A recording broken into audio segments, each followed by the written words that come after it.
every case transfer from the state police to CBI is a shameless thing.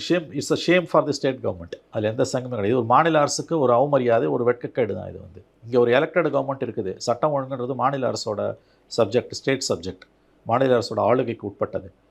நீங்கள் அப்படி பெருந்தன்மையாக இருக்கீங்கன்னா அஜித்குமார் வழக்கு மாதிரி நாங்களே கூத்துறோன்னு கொடுத்துருந்தீங்கன்னா பிரச்சனை இல்லை. நீங்கள் போய் 3 மூத்த வழக்கறிஞர்களை வச்சு பல கோடி செலவு பண்ணி நீங்கள் வேணான்னு ஆர்கியூ பண்ணிவிட்டு உங்களுக்கு எதிராக தீர்ப்பு வந்தோன்னா இது எங்களுக்கு பின்னாடி இல்லைன்னா இது என்ன கதையாக இருக்குது, அப்போ எதுக்கு இவ்வளோ செலவு பண்ணி போனேன். இதெல்லாம் கதைங்க, இதெல்லாம் இது வந்து இன்ட்ரி மாடல் இவ்வளோ டீட்டெயிலாக போட்ட பிறகு இதுக்கு மேலே என்னத்தை வந்து உங்களுக்கு தேவை? அது அப்படி தான் சொல்லுவாங்க ஜட்ஜஸ். விசாரிக்கணும், எஸ்ஐடி வந்து மானிட்டர் மந்த்லி ரிப்போர்ட்ஸ் கொடுக்கணும். இதுக்கு மேலே என்ன ஆகணும்? இது ஃபைனல் ஆர்டர் வந்து ஃப்ரீ ஃப்ளோ கொடுக்கணுன்ற விஷயம் வரைக்கும் சொல்லிட்டாங்க சார். எல்லாத்தையும் முடிச்சிட்டான் சார் அவன். ஃப்ரீ ஃப்ளோலாம் அதாவது வந்து ஜட்ஜுக்கு வந்து அகாமடேஷன் கொடுக்கறது முதற்கொண்டு ஜட்ஜுக்கான எல்லா இன்ஃப்ராஸ்ட்ரக்சர் ஃபெசிலிட்டிஸ், இந்த எஸ்ஐடிக்கான இன்ஃப்ராஸ்ட்ரக்சர் ஃபெசிலிட்டிஸ் சகலத்தையும் வந்து அவங்க பண்ணி கொடுத்தாச்சு. நோடல் ஆஃபீஸர் நீ அப்பாயிண்ட் பண்ணணும்னு சொல்லியாச்சு. இதை வந்துடுவார் 4 நாளில் அஜய் ரோஸ்தகி வந்துடுவாருங்க. அஜய் ரஸ்தகி வந்துடுவாருங்க.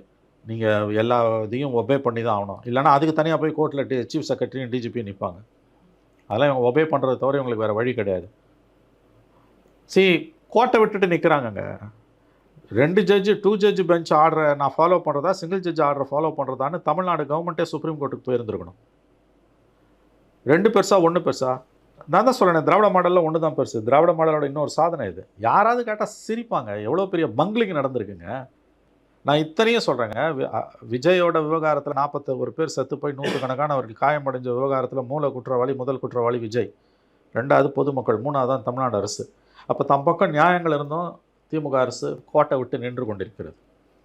விஜய் அவர்கள் எந்த தப்புமே பண்ணாத ஒரு மாதிரில இப்போ விஜய் வந்து தியாகியா நீங்கள் வந்து கொண்டு வந்துட்டீங்களா? முதல் 2 வாரம் வந்து விஜய்க்கு எதிராக இருந்த மக்கள் உணர்வு இப்போ தமிழ்நாடு அரசுக்கு எதிராக திரும்புதில்லை.